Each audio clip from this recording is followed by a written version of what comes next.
Elles sont plus d'une soixantaine, membres de l'Union du personnel féminin du ministère de l'Agriculture, de l'Élevage et de la Pêche, à se rendre à la GDIZ.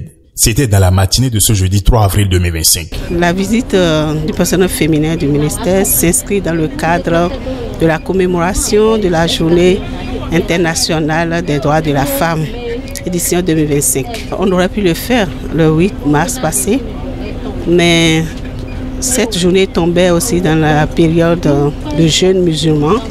Et comme c'est une manifestation, c'est des manifestations que nous faisons de manière inclusive, nous avons voulu donc que cette période de jeûne musulman passe pour que nous puissions avoir nos sœurs de la communauté musulmane avec nous pour commémorer ensemble cette journée.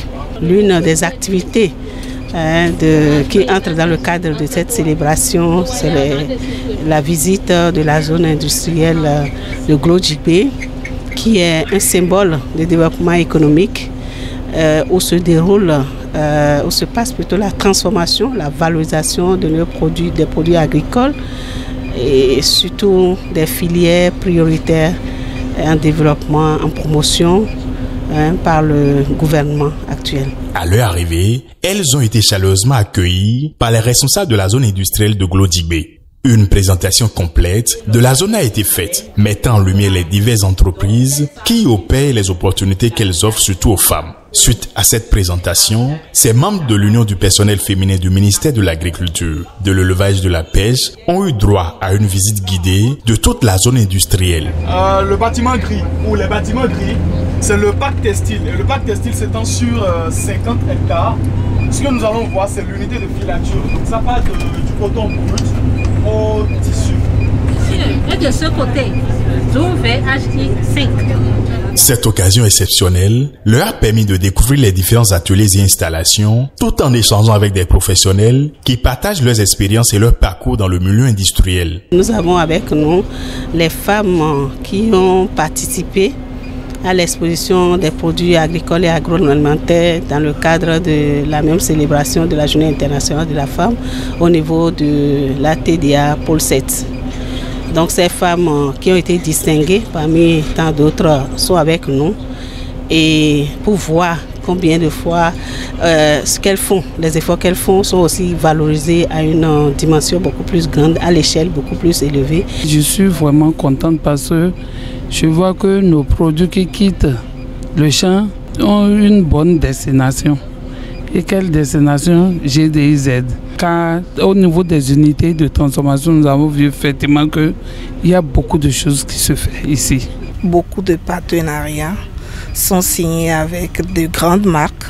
Et je vois également que ce site utilise une main-d'œuvre très très importante. Et donc bon tout le monde dit à même à bio kuyogbe et si tout nous est toga meton et dosi no fio ouais d'aide do fio et on pede o tomiton si nous est no so et togu do mo guza janale keke ton fi koton we do taji so ja o nous et no so bono blo amoso jana ne leo e do fi ba no se bla mina no ele adokwele do fi bo e o akanju mi ton ne o e do ajahuzu na e monkoton o mususu no mi ton no e serviette ne o e nu ku mi ton mo no fi o e bo fi mi ton le ke mo asoro fi be te do anpo e no mo du na do mi te mi ablo fo atewe be wa de yin mi mo ton de mi bodo mi ni wa di sabo adu kwe khae wa awajije mi de bodo yon le tentin fi o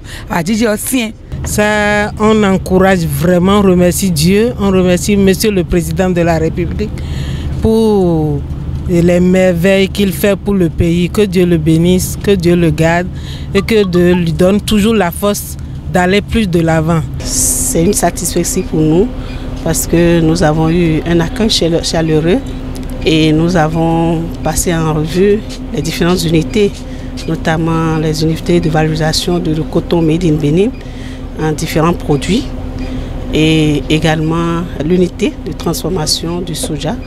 Le soja pour lequel les femmes, pour la plupart qui sont dans les structures déconcentrées du MAEP, appuient les producteurs sur le terrain. Cette activité s'inscrit dans une série d'initiatives visant à célébrer les réalisations des femmes et à promouvoir leur intégration dans divers secteurs économiques. En mettant en lumière le potentiel féminin, l'Union du personnel féminin de MAEP espère encourager un changement positif et durable au sein de la société béninoise. Les regards sont désormais tournés vers les prochaines initiatives qui viendront renforcer le rôle des femmes dans le développement industriel et économique du Bénin.